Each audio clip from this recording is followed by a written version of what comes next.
We're going to get started. Today's speaker is Ben Safdi, who's from the University of Michigan. He did his undergrad work in Colorado, where he was briefly a professional rock climber or something like that.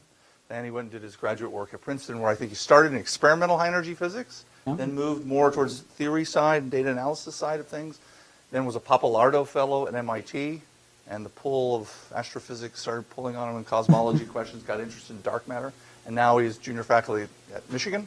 He's going to tell us about axions, axion dark matter. Where the heck are we going? Ben. Great. Well, thanks a lot for the invitation. It's great to be here. So today I'm going to tell you about axion dark matter, try to give you my perspective on this subject. But I want to start off at a much lower level, because I realize not everyone here is used to thinking about dark matter. So here's an outline for my talk. I'm going to begin with a pretty broad overview of what dark matter is. I'll then move on to talk about axions, introduce what these particles are, and talk a little bit about their cosmology. But then I'll spend most of my time talking about the most exciting aspect of this story, which is ongoing and future efforts to detect axion dark matter. So dark matter has a long and interesting history. And the first discovery of dark matter is commonly accredited to Fritz Zwicky, who was born in Bulgaria and actually studied in Switzerland and spent most of his career in the United States. And if you go to his home, his birthplace, there's this plaque, and it reads, "In this home was born Fritz Zwicky, the astronomer who discovered neutron stars and the dark matter in the universe." So it's not the worst set of accomplishments. But today I'm actually going to be talking both about dark matter, that's the primary focus of this talk, but also neutron stars. So I have Zwicky to thank for all of this. So what did he do to first find evidence for dark matter? He found evidence for dark matter by staring at the Coma cluster of galaxies. Here's a modern image of Coma. And he went through the following exercise. Let's imagine first that these galaxies are not moving with respect to each other. Then what would happen if they have no kinetic motion? The system would be unstable. So remember, a cluster is a collection of galaxies. These are all of the galaxies that you can see. So if the galaxies have no kinetic motion, they would collapse towards their center just by gravity. So because the system is still there, we know that that did not happen.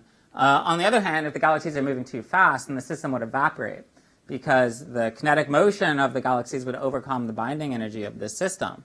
So since the system is still here today, we know it needs to be in some sort of equilibrium. So there needs to be some matching between the average kinetic motion of galaxies and the gravitational potential. And so we can measure the gravitational potential this way. That's what Zwicky did. On the other hand, you can also just count galaxies and measure the amount of mass that way. And Zwicky came to the very surprising conclusion that around 90% of the matter within this system is in fact dark. That was kind of the first evidence for dark matter. It wasn't really taken seriously, I don't think, for a while, really until Vera Rubin and collaborators started producing some pretty precise evidence for dark matter. For dark matter that's beyond the standard model, that can't be accommodated within the standard model. So Vera Rubin, who unfortunately passed away just a few years ago, what her and her collaborators did was they looked at the Andromeda galaxies, the modern picture of Andromeda in the background, and they looked at the rotational velocity of gas and stars as you go away from the center of the galaxy.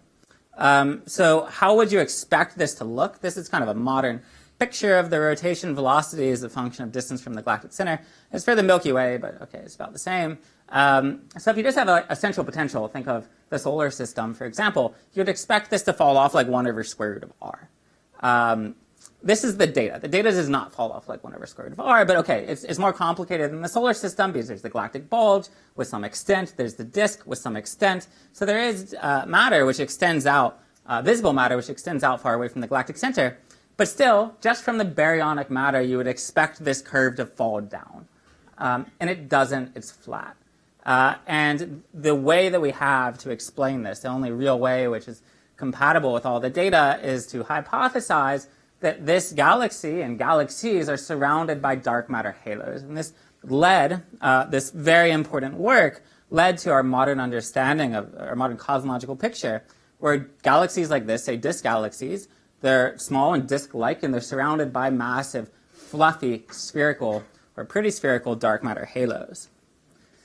So now the most precise evidence we have for the existence of dark matter probably comes from the CMB and from analyzing the fluctuations of the cosmic microwave background. And from this, these are very large astrophysical scales, the largest astrophysical scales that we probe. And from these sorts of measurements, we know that there's around 5 times more dark matter than ordinary matter in our universe. So dark matter is this very precise thing. In some sense, we need these sophisticated instruments to see that it exists. But on the other hand, I don't want to give you an impression that dark matter only affects precision measurements, because really dark matter is kind of the driving feature for the formation of our universe. I think you can go as far to say that dark matter is kind of a key to life, in the sense that dark matter is responsible for structure formation. So I want to kind of get at that in a second, but I just remembered that I want to advertise one thing before I get into that. So this is evidence for dark matter in kind of the largest astrophysical scales. My own small, tiny contribution to the field of finding evidence for dark matter is to find evidence for dark matter on the smallest possible astrophysical scales. So you can ask the question, does dark matter affect the dynamics of the solar system? No, not really. We're dominated by the sun, by planets, and so forth. Does dark matter affect dynamics on neighboring stars? Yeah, a little bit. How far out do you need to go to see evidence for dark matter? So my collaborators and I looked this year, for something else. We weren't trying to answer this question, but I just realized the other day that the answer to this question is kind of buried in the last appendix of our paper. So what we were trying to do, this is with a grad student, Caitlin Schultz, who's at Berkeley, who led this analysis, Tongyan Lin, and Xilang Wu, who's down the street at MIT. We were looking for something called a dark disk. This is something which was hypothesized by people here at Harvard. We didn't find it. We were looking with Gaia data. But in the process, we got the most ultra-local measure of the dark matter density that I think exists today. So what were we doing? We did something very similar to what Zwicky was doing. So Zwicky was looking at this average kinetic motion. We looked at the average kinetic motion of stars in the midplane, close to Earth, in the vertical direction, so perpendicular to the disk. And then by measuring the velocity dispersion, this is the data that we use, it shows the fall off in number density and the velocity distributions. By looking at this data, we were able to infer the matter content in the galactic midplane. And from this, we were able to get a measure for the dark matter density only within about 200 parsecs of the sun.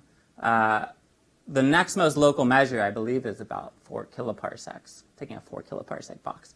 So we only went out 200 parsecs away from the sun. Here's a measure for the dark matter density compared to kind of the accepted value, which is in gray. This is different measurements over time from my review paper in GeV per centimeter cubed here on this axis, so we're pretty consistent with everybody else. So dark matter exists on big scales. It exists on small scales.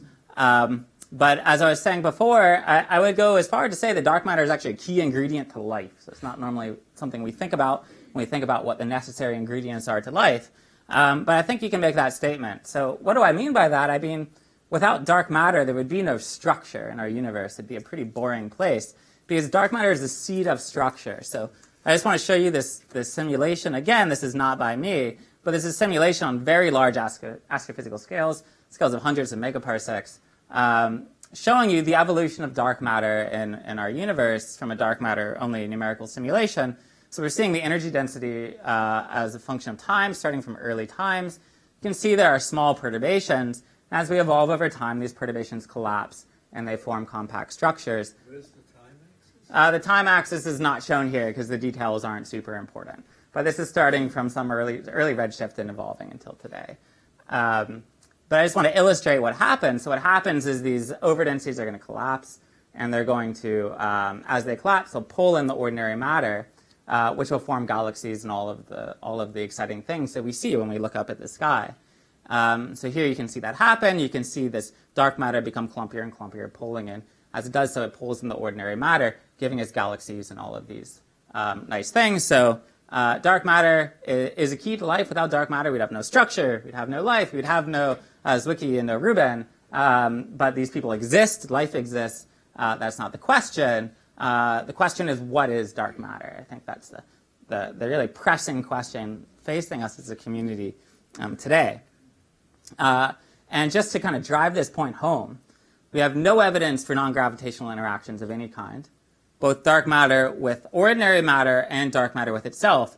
We also have no evidence for any particular dark matter mass. And that's the topic of this talk. So in this talk, I'm going to explore the question of how dark matter fits in with the rest of the known particles of nature. So from a data-driven point of view, if you talk about particle dark matter, there's around 50 orders of magnitude in mass where dark matter is allowed. So ranging from masses so low that the quantum wavelength of the dark matter is on the size of galaxies, so that's pretty light, up to masses so high that the mass actually becomes comparable to the Planck mass. You can keep on going, but then we just don't call it particle dark matter anymore. So somewhere in the parking lot over there, you have black hole dark matter. And if you allow for any dark matter candidate, there's about 150 orders of magnitude to play with.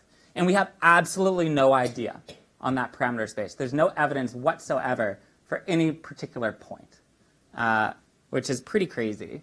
The part of this that's maybe most familiar to people, and people have probably heard the most of, is WIMP dark matter or thermal dark matter. These are masses around the electroweak scale. So kind of masses comparable, slightly heavier to the masses of all the other known particles of nature. And WIMP dark matter, or thermal dark matter, you might have heard of it in different guises, is nice for a variety of reasons. Theoretically, it's very nice because WIMP dark matter is predicted to, in many models, to accompany other new physics that would explain the so-called hierarchy problem, which is the problem of why the Higgs mass is so light.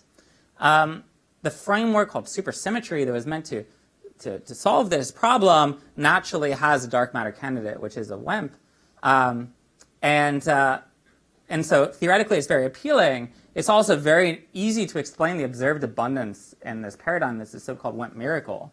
From an observational perspective and experimental perspective, WIMP dark matter is nice because it's easy to look for. So you can try to produce it in colliders. This is an illustration of the LHC, clearly not to scale, shown here. You can also try to detect it in underground direct detection experiments. You can try to look for astrophysical observations of dark matter, WIMP dark matter annihilating and decaying. I talked a little bit about that at lunch. The problem with all of these observations is we're really good at doing them and we haven't seen anything. So what's my take on this? This is kind of where the community is at. This has been the dominant dark matter paradigm for decades now. And my take is kind of twofold. I think two things are very important at this stage. One, we should not give up the search for WIMP dark matter. This is a very well-motivated, theoretically, model. We have a lot of expensive equipment that's meant to look for these things. And it would be a shame to stop now because dark matter could be right around the corner. And it would be kind of a travesty if we stop now, centuries later, people build slightly bigger experiment and they find dark matter. So I think it's important to make sure we get the most out of these experiments to make sure no stone is left unturned in the search for WIMP dark matter. That's not going to be the philosophy that's going to motivate me today. The philosophy that's motivating me today is that it's also a relevant time to explore the other 150 orders of magnitude of parameter space where dark matter could live, because it's relatively unexplored. And so that's kind of the motivation behind the work that I'll be telling you today. In particular, I'm going to be focusing on axions. So axions are also well motivated theoretically. They have very interesting implications in nature. So these are ultralight particles, or light particles with masses below an electron volt. So masses, if you convert mass to energy, which you're allowed to do, this would be in the radio band. So these are, up here it would be in the gamma ray band, and now we're talking about kind of radio frequency masses. Okay, so now I'm going to move on and tell you a little bit about the particle physics and the cosmology that accompanies this axion dark matter scenario. So the axion is introduced. It was originally introduced to solve a problem called the strong CP problem. And the strong CP problem sounds really scary. And when you see it written down in equations, it is really scary. And so I spent a while trying to think of how can I explain the strong CP problem and the solution to it, which is the axion, in a way that's not scary. And this is kind of my best attempt at doing that. So have some patience with me here if it's not a perfect analogy. So the strong CP problem relates to the problem of the absence of the neutron electric dipole moment. So let's go ahead and try to calculate the neutron electric dipole moment. So before we do that, let's calculate the electric dipole moment of water, because that's kind of easy to do. So what is an electric dipole moment? You take the charge and you multiply it by the distance the charges are separated. So water has around 1 electric charge separated around 0.1 nanometers, leading us to guess an estimate for the electric dipole moment of 10 to the minus 8 e centimeters. If you look at data, it's 0.5 times 10 to the minus 8 e centimeters. That works pretty well. So let's try to do that for the neutron. So what's the neutron electric dipole moment? Again, a charge asymmetry of around 1. And now the distance is around a femtometer. So now we would estimate 10 to the minus 13 e centimeters. If you do the calculation, there are factors of pi in the denominator. You square them, so it ends up being around 10 to the minus 15 e centimeters. But okay, that's pretty good. If you go through the calculation, data says the neutron electric dipole moment is less than 3 times 10 to the minus 26 e centimeters. That's a failure of theory to explain experiment by around 10 orders of magnitude. And this discrepancy is what's called the strong CP problem. So the axion is a proposed solution to this strong CP problem. Let me explain the strong CP problem in a slightly more precise way. So if you don't follow what's on this slide, it's not going to be important for the rest of the talk. But I want to be slightly more precise here. So more precisely, the strong force has a parameter in it, which we call theta bar. You should think of this theta bar as a parameter of matter of the standard model, which should take a value between minus pi and pi. And the implication of this theta bar parameter is you end up with a non-zero neutron electric dipole moment that's proportional to theta bar. So measurement says there is no neutron electric dipole moment, which constrains this theta bar parameter to be less than 10 to the minus 10. So the precise form of the strong CP problem is why this parameter, which could take any value between minus pi and pi, is 0 to 1 part in 10 to the 10.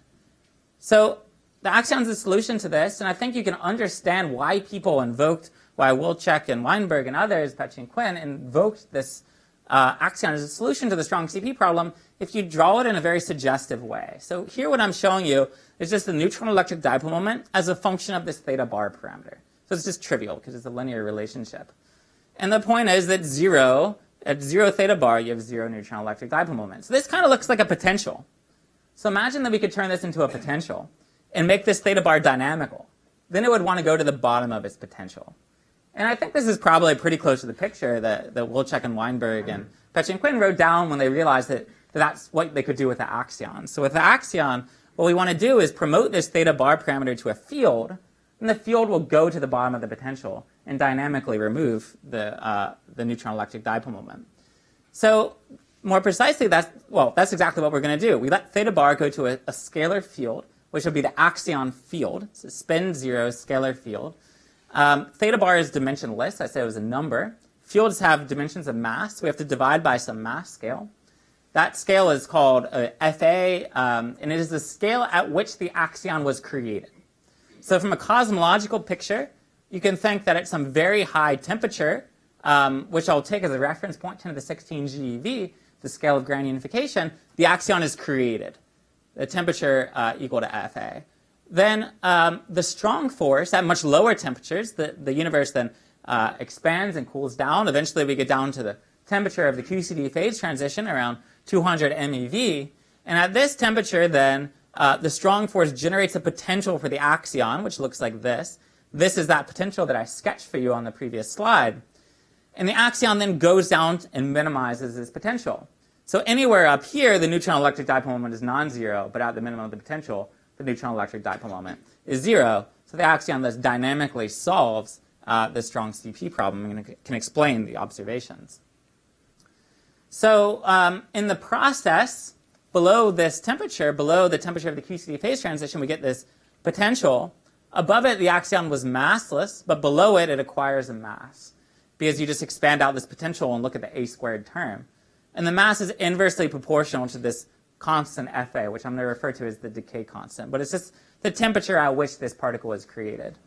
So if I take 10 to the 16 GeV, I end up with a really small mass, around 10 to the minus 9 eV. So at lunch, I talked about the seesaw mechanism for neutrino mass, something very similar, how you use a high scale to end up with a really low scale for the mass. So the mass of this particle we expect to be tiny in the radio band. Very importantly for my talk, the most important thing for my talk is that the axion also couples to electromagnetism. And the coupling to electromagnetism is very simple. You can think of this, I wrote this as a Lagrangian, but you can think of it as a Hamiltonian as well. It couples through a term that's proportional to A, which is the scalar field E dot B, where E and B are electric and magnetic fields. And the coupling, which I'll call G gamma gamma, is inversely proportional to this high scale here, this scale which is around 10 to the 16 GeV. So this is a really small, the effects of this operator are really small, but really important, as we'll see. So that's what I want to say about the axion from a particle perspective. But what was realized just a few years after the axion was proposed as a solution to the strong CP problem is it's also a dark matter candidate. So once we have this scalar field, we need to include it in our cosmology to see how it behaves cosmologically. And so before I describe how it behaves cosmologically, I think it's important to point out one difference of the language that we use when talking about axions, which probably aren't very familiar, to talking about WIMP dark matter, which maybe is more familiar.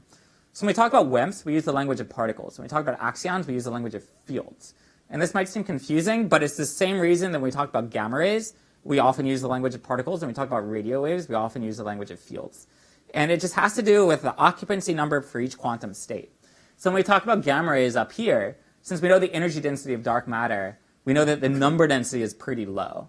So the overlap for each quantum state is zero, essentially. So it really makes sense to talk about independent quanta of dark matter, the same way that you would talk about quanta, or you would talk about gamma rays as particles. But when we get down to axions, the mass is so light, the number density just shoots up. So now you have these are bosons, so you have many particles for each quantum state, the same way that you do for radio waves, for your cell phone or something. So you don't think of your cell phone as sending quanta back and forth, you think of it as sending classical waves. And so axions you also think of as being classical waves. But these classical waves evolve within our cosmology, and that's what we need to account for, and that's what I'm going to show you here. So the equations of motion, the homogeneous component of the equations of motion are very simple. For the axion field, it's a damped harmonic oscillator. H here is Hubble, which in the radiation-dominant air is T² over m Planck. Ma is the mass of the particle, a mass of the axion. This A is actually a sine A, but I've expanded out that sign. That ends up being important for something I'll show you a few slides later. And I've also only kept the homogeneous parts of the equation of motion. I'll show you what happens when you include the spatial components in a second. So I can solve this equation in real time in one simple limit, which is the limit where we're at high temperatures. At high temperatures, you can forget about the mass term because H Hubble dominates, and the solution is simply A equals a constant. So that's what you find if you were to, say, solve this numerically. This is an axion field as a function of time. At early times, high temperatures, the field is frozen in its initial value. And we like to parameterize this initial value, again, by an angle. And we do that by dividing the field by the scale at which the axions created, this decay constant, and then you expect some order 1 value for this initial field, which we call the initial misalignment angle. That field is then frozen until Hubble drops to the point where it's about equal to the mass, at which point it begins to oscillate. And at late times, it's oscillating at the frequency of the mass, it's a damped harmonic oscillator, and slowly redshifting like t to the 3 halves. The energy density scales like a². So in here, this is redshifting exactly like cold dark matter. And indeed, the coherent oscillations of this field at late times behave exactly like cold dark matter for astrophysical purposes, making this a well-motivated dark matter candidate, assuming you get the right dark matter abundance. I haven't told you what the dark matter abundance is. So if you calculate the dark matter abundance, units where this should be about 0.1, you see you get the right number, assuming this initial angle was about 1, for a decay constant or a scale at which the axions created of around 10 to 12 GeV. So I said my favorite scale was 10 to 16 GeV. So if you have 10 to 16 GeV, this parameter needs to have been a little bit small. And I can talk more about how that could happen naturally if people are interested. But the main takeaway point is, yes, it works. You get roughly the correct dark matter abundance within this scenario. So in addition to solving the strong CP problem, if this particle exists, it can explain all of the observed dark matter of the universe. So the situation that I told you is simple but true in the cosmological scenario where the axion is created before inflation. Because then inflation produces homogeneous initial conditions, which is what inflation does best. And so it makes sense to talk about one initial value for this field everywhere in space-time. However, if you have inflation up here as a function of time going down, and then the axion is created, the axion is some more terminology, the scale at which the axion is created is often sometimes called the PQ scale, Pechi-Quinn scale.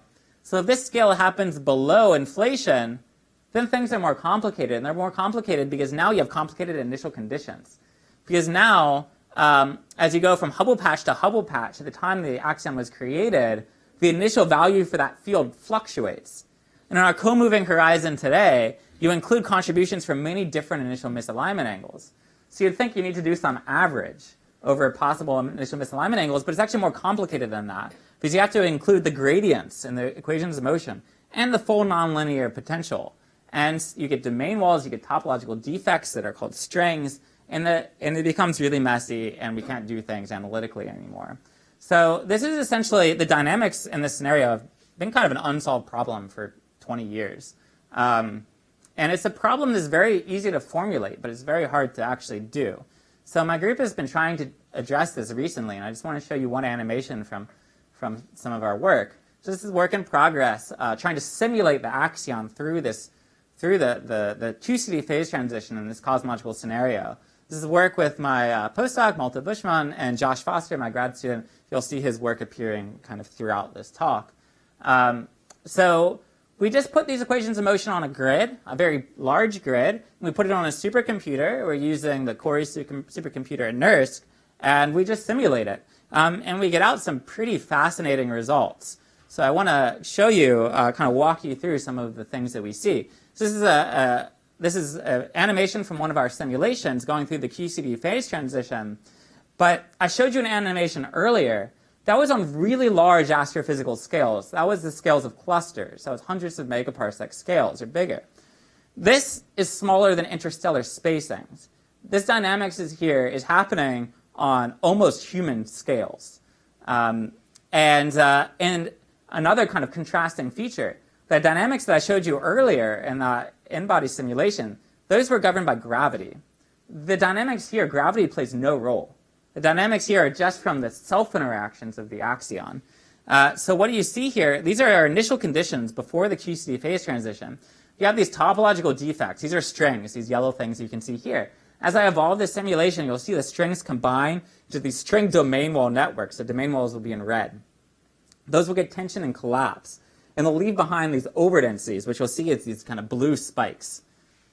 So you see these strings kind of straighten, get into these domain walls you see in red, they collapse, and then there's some complicated dynamics. But what emerges at the end of the day is the spectrum of ultra-compact mini-halos. That's what these things are. So these are going to be ultra-dense kind of globs of dark matter. Yeah? How nonlinear is that dynamic? And therefore, how challenging is it? It's completely nonlinear. There's essentially no linear approximation you can take and get this remotely right. So it's very challenging numerically. It's very challenging numerically to make sure that we're actually under control when we do these simulations. Yeah, so that's also a question that we still haven't answered. So I don't want to give you a precise answer to that. They're small. They're going to be smaller than interstellar spacings for the most part. But to figure out precisely how big they are, you have to also account for their late time dynamics. Everything I'm doing here is at the QCD phase transition. But then you have to evolve them down to today, where dynamics are complicated, and these things can merge, they can disrupt each other. So I don't know what will happen at the end of the day. That's something that we're still working out. But the experiment, the implications of this are potentially pretty drastic and not really worked out. Because what we find is actually a large fraction of the dark matter is in these overdensities. So it could be that all the fancy direct detection experiments I'll describe towards the end of my talk wouldn't actually see anything because the dark matter density would be pretty low. So that'd be a little bit unfortunate. On the other hand, some of the other things I'll talk about, the more astrophysical probes, could be even more fantastic.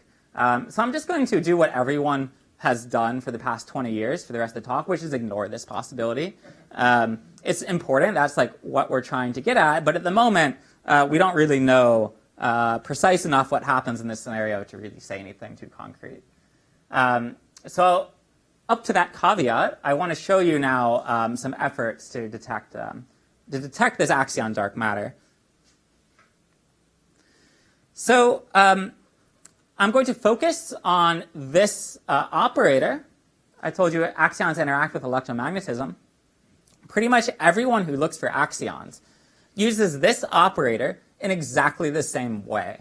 That's not quite true. There are some experiments, which maybe I'll mention if I have time at the end, that look for axions in different ways. But I don't know how to count exactly. Maybe 90% of the ways of looking for axion dark matter use this term in exactly the same way. So what do? What does this term do? Think of this as a Hamiltonian. It can cause a dynamical axion in the presence of a static external magnetic field to rotate into a dynamical electric field. So you go to your lab, you stick a magnetic field, you have your axion come in, it hits this magnetic field, and it rotates into an electric field parallel to the magnetic field, so you create a photon with a given polarization state. So you have axion-photon conversion. So let's do a little bit of just basic quantum mechanics. So how would we expect the probability for this process to scale? So for the probability, you always take a matrix element squared. So you're going to take this thing and you're going to square it. So the probability for axion-photon conversion should scale like the magnetic field squared, because there's a magnetic field, the coupling to photons squared, because there's a coupling, and then this is dimensionless. And if you work out the dimensions, you'll see you need a length scale squared. So there's some length scale. And all of the difference of experiments, for the most part, can be understood as what's the right length scale to take. So there's two length scales that could enter into the problem. There's the length scale determined by your geometry of the magnetic field, and there's a length scale that's set by the axion wavelength. These are kind of the only scales in this problem. So different experiments take different versions of these scales or different combinations of these scales. So a good example of this is CAST. CAST is an experiment at CERN, and it's looking for axions produced inside of the sun. So the sun has a KeV plasma, and if axions exist, that KeV plasma should produce axions. That the sun's KeV plasma would produce axions. Those axions could free stream to Earth. These are relativistic axions. They would pass straight through almost everything, but then they would hit CAST. So CAST consists of a magnetic field in the upward direction here, and they point it at the sun. So then the solar axions that come in and they convert into X-rays inside of CAST, which are picked up with X-ray optics. Of course, they close the door before they point it at the sun because they don't want to see real X-rays. They want to see these axions converting into X-rays, and the axions can travel straight through the wall. So how do we work out the conversion probability in this case? So again, B G squared L, but what's L? So this actually ends up being a bit of a subtle question. And the reason is that the axion and the photon have the same frequency, but they have different momenta. They have different momenta because the photon is massless, but the axion is massive. So you can calculate the momentum mismatch between the axion and the photon, and it scales like ma squared over omega, where omega is the frequency. Importantly, as it should make sense, the momentum mismatch goes to 0 as the mass goes to 0. So if the momentum mismatch is really small, in particular, if it's much smaller than the inverse size of CAST, then you can't actually tell that there's a momentum mismatch. Then the length scale to take is the length of CAST, and we're happy. And we're happy because that's a big scale. It's the biggest scale in the problem. On the other hand, if you're looking for really massive axions, so massive that the momentum mismatch is bigger than the inverse size of CAST, then you notice this momentum mismatch. And now the length scale you should take is the inverse momentum, which is much smaller than the length scale of CAST, and we're sad because this thing just suddenly got smaller. So the CAST people are smart, they know about this, and so they do something about it. And what they do, at high masses, when they're looking for high mass axions, they just give the photon a mass. And if you give the photon a mass, you can tune that mass to be such that the momentum mismatch is 0. So how do they give the photon a mass? They put in some gas, they put, say, helium-3, and they adjust the pressure such that the plasma mass of that photon is exactly equal to the mass of the axion that they're looking at. Then again, you take the length of CAST, and we're happy again. So that's what they've done. And they haven't found axions yet. And so they've set constraints, and these are their constraints. It's a complicated plot, but it's a plot I'm going to show many times throughout the rest of the talk. So I want to walk through it a bit carefully. So first, what am I showing on the y-axis? This is the coupling of the axion to photons. So the smaller down you go, the more weakly coupled the axion is, and the smaller all the observable effects are. This is the axion mass in units of electron volts. So 10 to the minus 6 eV is right here. 10 to the minus 9, which was kind of the benchmark point I had in mind, was right around here. And this is in this range. This is in the radio band. So CAST has not seen axions, and so they've set this constraint here.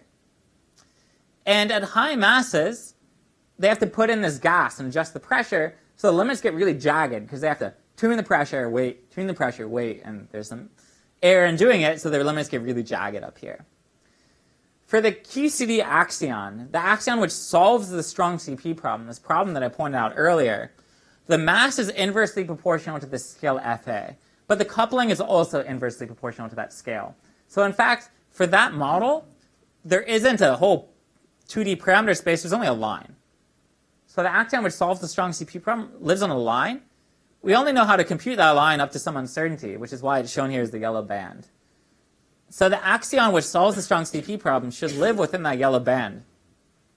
But people like CAST, who don't really go into that band too much, in other experiments, they want to do something. So what we talk about usually are more general axion-like particles, which are particles that are inspired by the axion which solves the strong CP problem, but they don't actually solve the strong CP problem. But they have many of the same properties. And in particular, they couple to electromagnetism in the same way. But it allows us to open up the rest of this 2D parameter space. So when you look at a plot like this, the way that I look at it is it's conceivable that there are axions anywhere, but the part where I really expect to see something is the part in yellow. So here's CAS. That's what they've done here. The other thing which you've probably noticed is this big green thumb kind of sticking down in the middle of the plot, which actually gets into this yellow band. And this is the ADMX experiment, the Axion dark matter experiment. And I'll tell you in a second how it works. It is now one of the big DOE-funded next generation direct detection experiments that's being pursued in the United States. So this is a big experiment. It's going to become an even bigger part of the U.S. effort to find dark matter. So how does it work? So CAST was looking for solar axions. ADMX is looking for the dark matter axions themselves. These are the non-relativistic axions that should be floating around. And so what they do is they have the dark matter axions collide with their cavity, which is on Earth, and there's a strong magnetic field. They have axions convert into photons, but they're stuck with that same momentum mismatch problem. So how do they deal with it? They put in boundary conditions. They break translation invariance in such a way that the momentum that they need comes from the momentum that they put in with the cavity. So in particular, they match the resonant frequency of the cavity to the axion frequency. So the size of the cavity is equal to the axion wavelength.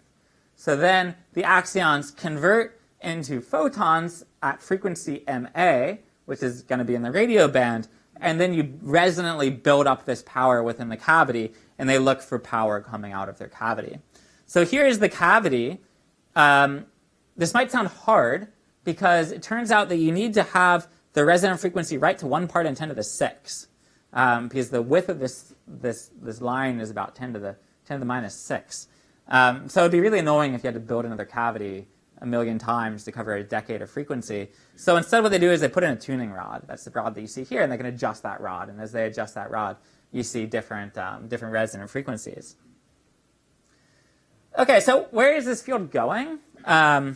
So the next generation experiment for CAST is called IAXO. It's proposed for CERN, or maybe it'll be in Germany. It's been proposed. If it goes forward, it'll set the constraint shown here in blue. It'll actually bite off a pretty decent chunk of this QCD axion parameter space, which is exciting. ADMX and other similar experiments which operate under the same basic principle, this is what they should do eventually as well.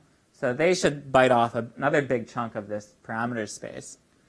And there are other ideas for how to fill this in up here as well. So the takeaway point from this slide is that if the axion has a mass around above 10 to the minus 6 eV, going all the way up to here to around an eV, we probably shouldn't have seen it already, but we will see it soon because there are experiments which are going to be covering that parameter space. That's very exciting because this is a really well-motivated dark matter model.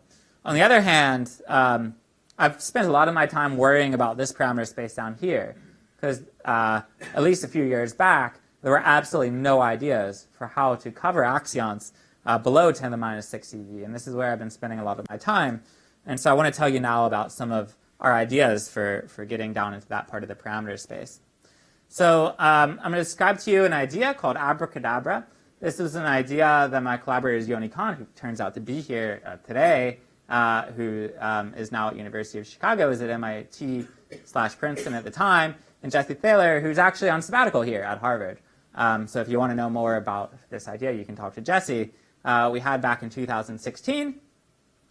And so we were looking for these small mass axions, these light axions, whose wavelength is much larger than the size of the experiment. And what we noticed was the following.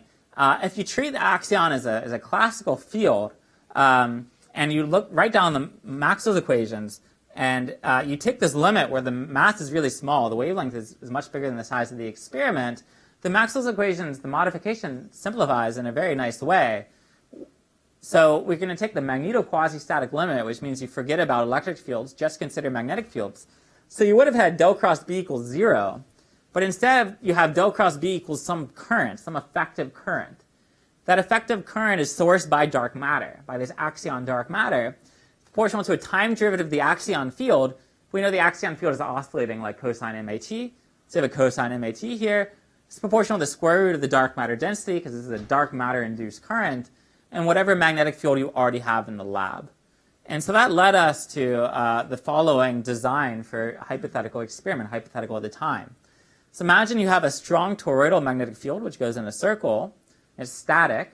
In the presence of axion dark matter, you induce an effective current, which goes around the circle, follows those magnetic field lines, and it's oscillating at the frequency of the mass. So what does that do? Let's use the right-hand rule. That generates a real magnetic field which pierces the center of this toroid. And it's oscillating at the frequency of the mass. So as this oscillates, if we put in some pickup loop in here, some piece of wire, as that field oscillates, we're going to induce a current in that pickup loop. It's a real current, a current that we can try to measure. So we had this idea. This is a theoretical idea. We convinced some of our colleagues to build this as a real experiment. That experiment's now built, and I want to show you some preliminary results. So the experiment is located at MIT, just right down the street. Lindley Winslow is the PI of the experiment. She's responsible for getting this thing up and running. And it consists of now the following people, the following institutions. At Michigan, we're in charge of data analysis. So our job is the experiment takes data at MIT. That data is shipped right away off to Michigan, to our clusters, where we analyze it and look for evidence for dark matter. And so my grad student, Josh, made the plots that you're going to see for our final limit. So here's a picture of the experiment. You can see this is it opened up. It really looks like that cartoon that I drew. It's a toroid going around with coils which source this magnetic field. Here it is inside of its superconducting shield. Here it is inside of its dilution refrigerator where it gets cooled down. And we just, a few weeks ago, had our first results from a 10 centimeter big prototype. This is a prototype. The 10 centimeter toroid could literally fit in the palm of my hand. So this is kind of a handheld dark matter detector. This is a pathfinder. We didn't actually expect to find axion dark matter. We just wanted to demonstrate that this technology can work. And that I think we did. So here's the data that we found. This is an example of the actual data. This is the flux through that pickup loop that we observed as a function of frequency. We are kind of operating between 100 kilohertz and a few megahertz. So you can see this is the signal that we measure. And within a window between these two black lines, what we measure for the most part is consistent with the noise that we expected to be there. That noise is coming from quantum noise within the squid itself that we use to pick up this signal, which is kind of at the moment the limiting factor. And that's what's shown here in green. That was our kind of expectation for that quantum noise. So within this frequency range, we're at quantum noise limited, with some exceptions. You can see here, these are some lines. It's probably radio frequency interference from radio signals, I don't know, someone's cell phone or something seeping in. Down here, this is vibrational noise, so the building is shaking, and that's coming up down here. But within this frequency range, our noise source was exactly what we thought it was going to be, which is really exciting, because that means that we know what we're doing. We can scale this up to a bigger experiment that will actually see dark matter. So this is the limit that we set. This is our limit on the coupling to photons as a function of mass here, or frequency on the top axis. That's 100 kilohertz. That's a megahertz here. Over this roughly order of magnitude or so of frequency that we scan over, there's around 10 million individual frequency points that we had to test, because the signal has a width of around 1 part in 10 to the 6. And amazingly, all 10 million of those points was consistent with the null hypothesis up to statistical noise, which is something that we just did not think was going to happen. We thought, okay, we're going to do this, and there's going to be like lines all over the place that we're going to have to work really hard to figure out if they're dark matter or not. But the experimentalists did a really good job, and it just worked. The data just looks like noise up to our ability to tell that it's noise. It looked like noise. So we were able to set this limit. This limit has been, you can see it in black, it fluctuates all over the place, but it's been downsampled by a factor of 10,000. Because if I were to show you all of the data points, it would just look like a black blob going across, because there's so many independent data points that we had to test. So this is the limit from CAST here. So we don't actually beat CAST, but that wasn't our goal. Our goal is to demonstrate the technology so we can build a bigger version in the future.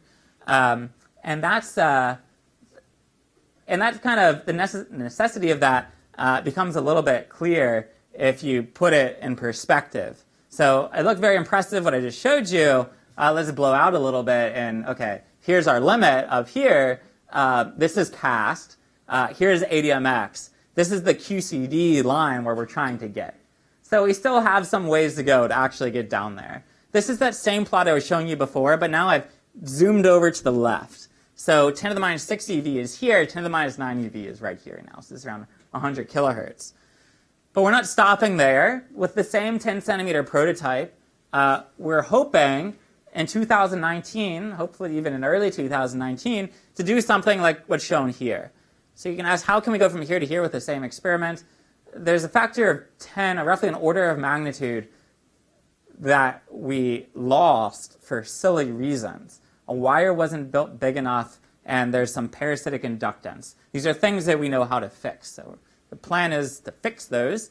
That'll help us get down here, and also to work a little bit on expanding the frequency range, to go down to lower frequencies with better vibrational isolation, higher frequencies with better shielding. So I don't know exactly where we'll end up cutting, but the hope is to get somewhere in here. By changing the readout a little bit to put in a resonant circuit, we think we could do a little bit better even than that over some narrow region of frequency. What would I like to do in the future? But this is funded. This is not funded, but it's on our kind of 2020 plus time frame. We would like to build a 75 centimeter version of this experiment. With a 75 centimeter version, we make a big sensitivity. This sensitivity scales like volume. So we could go all the way down to here, and with this resonator, we could actually cover some chunk of the QCD axion line. And on kind of some slightly more ambitious version of this, we would like to have an order few meter experiment, which would allow us to kind of cover a huge chunk of this axion parameter space. And we can probably work on filling this little gap in here as well. So that if axion dark matter exists between 10 to the minus 9 eV, 10 to the minus 6 eV, we would find it with this program. And the part that I want to emphasize is that we know how to do this. That's what we demonstrated with this Pathfinder, is this technology works. It's just a matter of scaling it up. Then why do you want to go intermediate and not go like that? Oh, why do we want this intermediate thing? I mean, this is all kind of what do we get? So you give us, if we have more funds, we can go bigger. But these things are wishful thinking. Yeah. How far do you go to the left? Do the lines stay flat, or do they? Yeah, that's also a bit of wishful thinking because we have vibrational noise. So I don't know. If we get the LIGO people to help us out, maybe we can go pretty far. But it's also a question of how far do you want to go? Where do you put your money? So So it's a technical question. Okay, so that's all I want to say about direct detection, but I want to end on a bit of a different note. So if you're used to thinking about WIMP dark matter, you're used to thinking about direct detection, which I just showed you, but also indirect detection, looking for signatures in gamma rays and X-rays and neutrinos and so forth. And you can ask, does axion dark matter do anything interesting on an astrophysical scale, in astrophysical settings? And it does. And I want to tell you about some of this kind of recent work right now. So this is work which started with Anson Hook, who's a junior faculty at Maryland, Yoni, also here at Chicago right now, and Jishun Soon, who's an undergraduate student at University of Michigan, a very good undergraduate student. This is a paper that we had back in April. It was just followed up last week by Jishun Soon, who's that same undergrad, and Alex Chen, who's a neutron star simulator at Princeton. He's a postdoc at Princeton. So we're going to look for radio lines from axion dark matter and neutron stars with this same process. And just to kind of flash forward before I tell you anything about what we're doing, what might we be able to do in the future? We might be able to do something like this. Have a sensitivity curve, something like the black. That is, detect axion dark matter if it exists above this black curve. By neutron star observations with radio telescopes like GBT or maybe the future SKA, a variety of different targets. So this is huge. This is the experiments which are being built here, like ADMX. These are billion-dollar scale experiments. These are big experiments, and the suggestion is that we might be able to have this similar sensitivity, albeit in a slightly more noisy environment, with existing or planned radio telescopes. So I think this is very exciting stuff. What difference is there between the telescopes you're planning and the existing ones? Oh, they're the same ones. Yeah, I'm just saying existing or planned, meaning planned but not by me, radio telescopes. Okay, so what am I selling you? So this is what's happening. So we're going to start with a neutron star. Here's an artistic rendition of a neutron star. You have a variety of things, such as very strong magnetic fields, which I'll just describe by a dipole for simplicity. And you have a plasma. You can even see the plasma in the artistic rendition. So neutron stars are surrounded by a magnetosphere, and that magnetosphere has electrons, positrons, and ions, and so forth, which have the effect of giving the photon a mass. So what we can do is we can plot the photon mass as a function of distance. You see that the photon mass increases as we approach the neutron star radius. You even see that in the artistic rendition. And it makes sense. As you get closer to the neutron star, there should be more stuff. So here's the idea. Dark matter starts out far away from the neutron star. It falls in the gravitational potential of the neutron star just by gravity. And it hits some radius, which we call the conversion radius, at which the photon mass equals the axion mass. And at this radius, you get resonant conversion of axions into radio photons. So just to be explicit, at this radius, the axion mass equals the photon mass. So we call it the conversion radius. What do I mean by resonant conversion? The probability for axion-photon conversion, remember I showed you this earlier, it scales like b squared, g squared, L squared. So what's L? If you're in the non-resonant regime, if you're anywhere but at this radius, the length scale to take is the wavelength of the axion. Let's talk about radio waves, so let's think of a few centimeters. This is a small scale. If you're at the resonant, if you have resonant conversion, if you're at this resonant conversion radius, the length scale is the geometric mean of the neutron star radius and the wavelength of the axion. So neutron stars have radii of around 10 kilometers, and we square this thing, so we bought ourselves around 5 or so orders of magnitude or more in conversion probability. Out from this, we get radio waves, which propagate away. And these radio waves are what we try to detect. The other thing you need to know is how wide is this signal in frequency space? So the signal is redshifted by the line of sight velocity of the neutron star, as you would expect just from Doppler shifting. But the width of the signal, so the frequency is centered around the axion mass, first of all, and the width is set by the kinetic energy of the dark matter. So you might be used to thinking about kinetic energy as giving velocity dispersions are of order 10 to the minus 3. That's kind of the natural line width that you tend to see in astrophysics because everything has a velocity dispersion around 10 to the minus 3, 10 to the minus 4. Here, that's also true. The dark matter has a velocity dispersion around 10 to the minus 3, 10 to the minus 4. But the dark matter is non-relativistic. So the kinetic energy is mv squared. So now when we calculate the width of this signal in frequency space, you have to take that 10 to the minus 3, 10 to the minus 4, and square it. So the width of this signal is around 10 to the minus 6, 10 to the minus 8, which is the same reason that in the direct detection experiments we expect the width of the signal to be so small in frequency space, around 10 to the minus 6, 10 to the minus 8. So it's an incredibly narrow signal that we're looking for in frequency space. And then just to be explicit about it, the radio waves propagate to Earth, and we see them with our radio telescopes as narrow radial lines.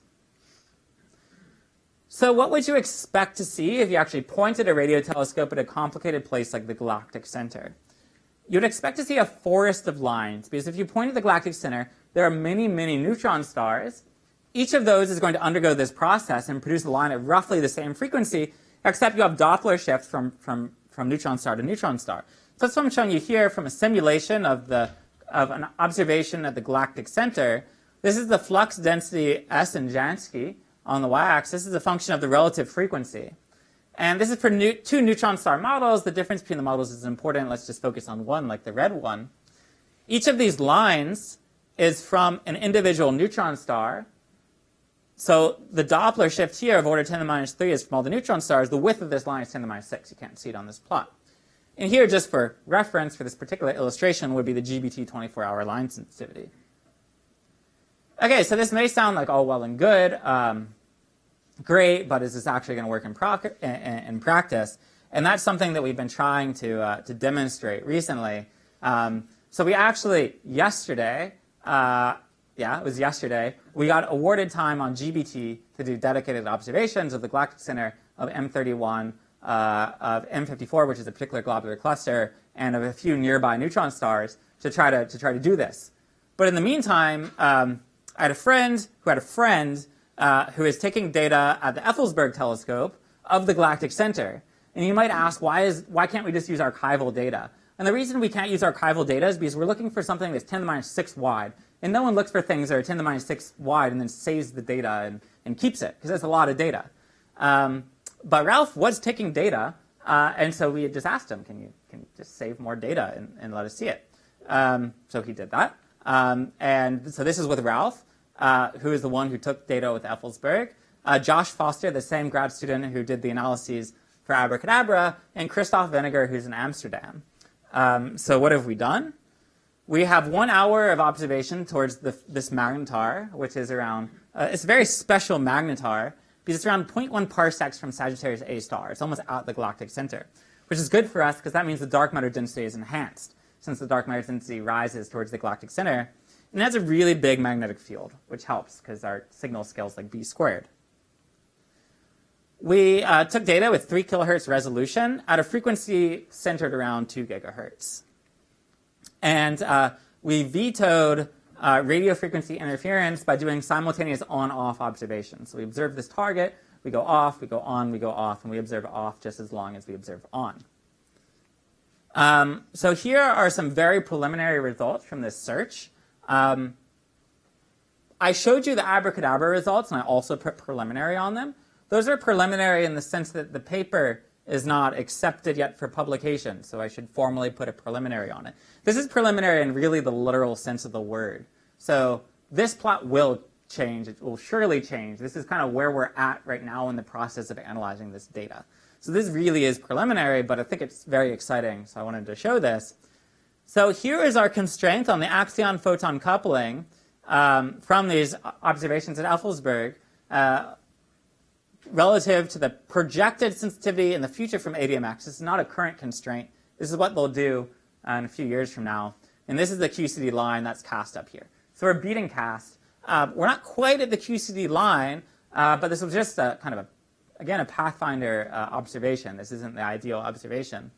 And the thing that I'm most excited about is we have no significant detections of axions after we do the vetoing with the off observations. So if we don't veto with off observations, we do see some lines appear as you would expect from radio frequency interference. But when we do the vetoing with off, we see those lines appear in the same spots. So there are again around 1 million independent mass points that we probed here, and after doing the veto with off, we don't see any which passed our cuts. So we're able to set a limit and claim that we don't find any axion dark matter. Okay, so I want to start wrapping up just by kind of reminding you about what I've said. So again, if I zoom out again, now I'm zooming out to a huge scale. The limits that we've set don't look very impressive anymore because it's just some tiny region of frequency space, because that was the receiver that was on the telescope. Future observations, better targets, and with better telescopes, like maybe the future SKA, could potentially get us somewhere like this purple constraint here. But there's a lot of theory that needs to be nailed down also about the neutron star populations before we really know where this will be. But that's very exciting. At the same time, we have this program here, which is going to get us down in frequency to lower axion masses.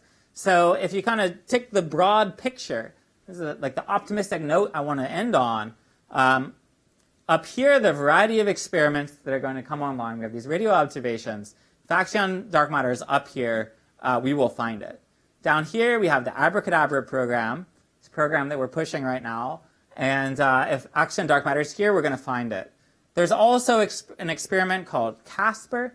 Some people might have heard of. I don't have time to talk about it. If they do what they're planning to do, we'll find dark matter below here.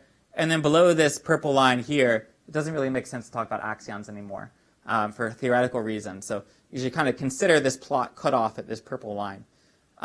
So the optimistic note is if axion dark matter exists, we will find it.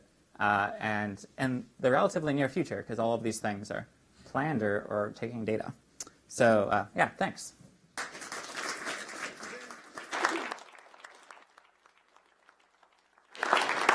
Exciting type of questions. Yes. So the pulsar constraints, from my understanding, require you to know the plasma frequency in the pulsar sphere quite accurately.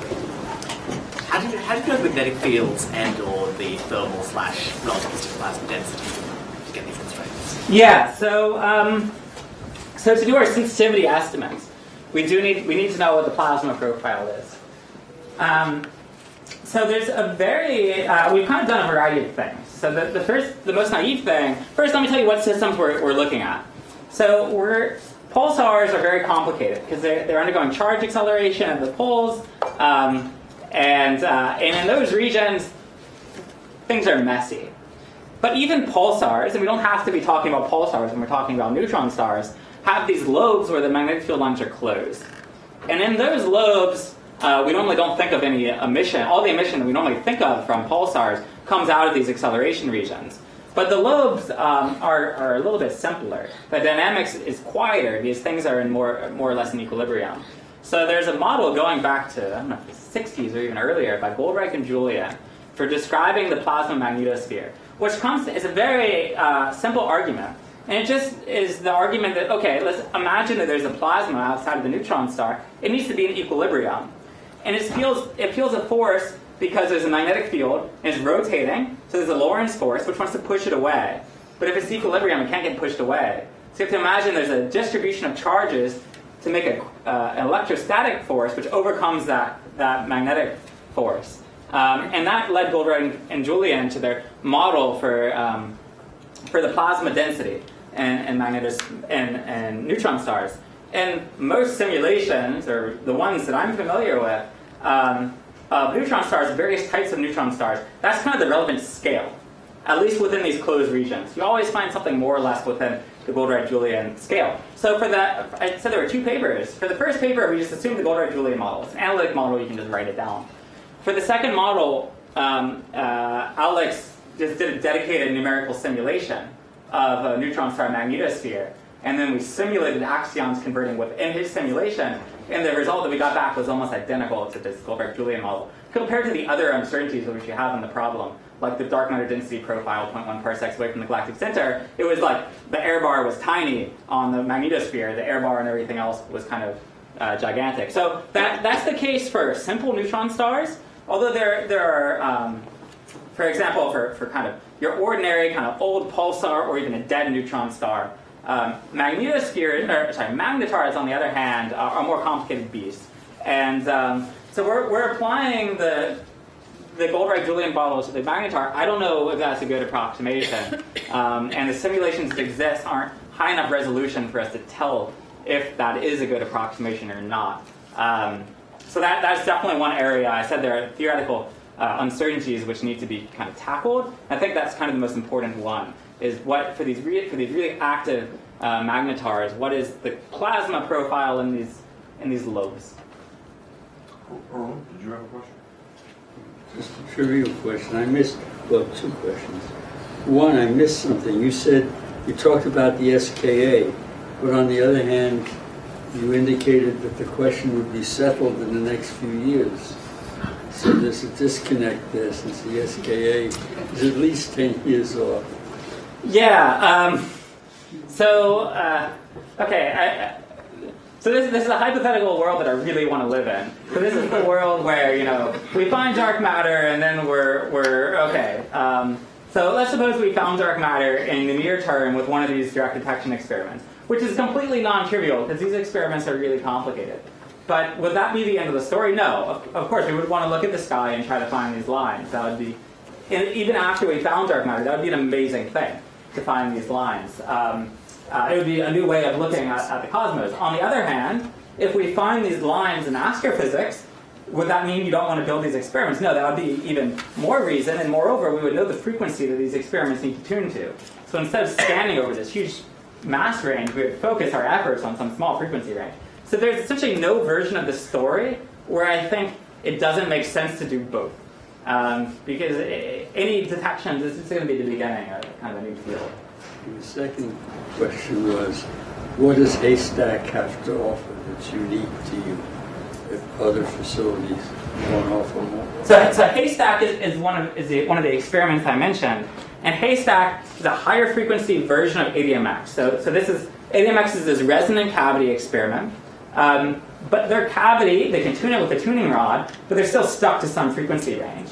And Haystack is meant to do the same thing, but at a slightly higher frequency. So in order to cover this parameter space, you need ADMX, which is kind of here, and detail Haystack, which is kind of here. This is MADMAX, which is a German proposal, which would be kind of here. Maybe some optical haloscopes, which would be maybe here. And you really need to kind of stack together a bunch of different experimental ideas to cover this parameter space. There are bigger telescopes in Haystack that cover the same. Good. This is not the same Haystack. This Haystack, actually, I don't think it has a K, or C, this Haystack. Oh, it's a different. This is an idea for an Axion direct detection experiment. Yeah, sorry. No. Typo. Reasonable misunderstanding. Yes. So is that right, for most range of mass, this axion is a hot dark matter? For zero range of mass, it's hot dark matter. Sorry, I meant to mention this earlier. Yeah, good. So you're used to thinking about sterile neutrinos as being warm dark matter. Sterile neutrinos have a mass around keV. You're used to thinking as you go to lower masses, dark matter gets hotter and hotter. So we're not a keV, we're a 10 to the minus 9 eV. So surely we're hot dark matter. But the production mechanism is very different. So when you talk about hot dark matter, you normally have in mind thermal production. You imagine the dark matter was in thermal equilibrium with the rest of the ordinary matter. This dark matter was never in thermal equilibrium. The production is through this misalignment angle that I showed you before, just the coherent oscillations of this field. And it's a very different production mechanism. So even though it's so light, it's non-relativistic because it was created cold. It's not thermal. It was never thermal. David. And since it's cold, does it then have the same structure formation? Can we distinguish axion dark matter from WIMP dark matter by details of structure formation? Yeah, so people might have heard of fuzzy dark matter or axion-like particle dark matter, but you take this mass from 10 to the minus 10 eV and you have it go down to 10 to the minus 22 eV. So the wavelengths, the quantum wavelengths that I'm talking about here are on the order of kilometers. On kilometer scales, this axion behaves very differently from WIMP dark matter. The problem is you need a gravitational probe of dark matter on kilometer scales. As you go down another 15 orders of magnitude, your kilometer becomes a kiloparsec. And then, that's the game. The game is to try to explain problems we see with dwarf galaxies and so forth by putting in this really macroscopic wavelength for dark matter. At these scales, yeah, it's true, but that scale is tiny, so we're not going to prove it. But if you make it so light, then you cannot have 100% of the dark matter being fuzzy. Yeah, now with observations, yeah. Also, you're not solving the strong CP problem. So it's the same parameter space, but it's not the same theory. And these things also are intention. So the fuzzy dark matter situation is being constrained by data. Potentially also explaining other things, but it's connected to this model, but it's not the same model. I'm going to add. Oh, okay, there's one. Along the line of that thinking, so what's the theoretical relationship between the ALP versus the regular, the strong CP axion? Yeah. Let's say you find one of the other. Now, obviously, people will still looking for the other, I guess. So. Yeah. So the axion, the one that solves the strong CP problem, it was originally invoked to solve the strong CP problem, so it has to couple to the strong force. When it couples to the strong force, I showed you how the strong force generates a mass. That sets some mass here. That determines the mass. The axion-like particles couple to electromagnetism, but they don't couple to the strong force. So you have to ask the question, what generates its mass? And you can come up with any arbitrary mechanism you want to generate its mass, which means it can have any mass. And actually, in string theory, in string compactifications, it's found that there are kind of a plethora of axion-like particles. And one of them is going to couple to the strong force, or one linear combination of them will couple to the strong force. That's the one you call the QCD axion. That's the one that solves the strong CP problems. But you often have many other axion-like particles. So I didn't mean to kind of hammer down on ALPs as much as I did, perhaps, because in the string theory inspired models, they usually all come out. So it's possible that dark matter is kind of split amongst a bunch of these things. So yeah, if we find dark matter here, again, that's a universe I really want to live in. But it probably does still make sense to look for these other ALPs. One follow-up question. So if the discovery of the ALP guarantees the strong axion as well, then? No, it doesn't guarantee it, but it'd be pretty strong motivation for it. Yeah. String theory. It seems to allow everything and exclude nothing. So, okay, I think we can continue discussions. I've certainly got questions, but we're going to talk about them over dinner. Let's thank them again for a very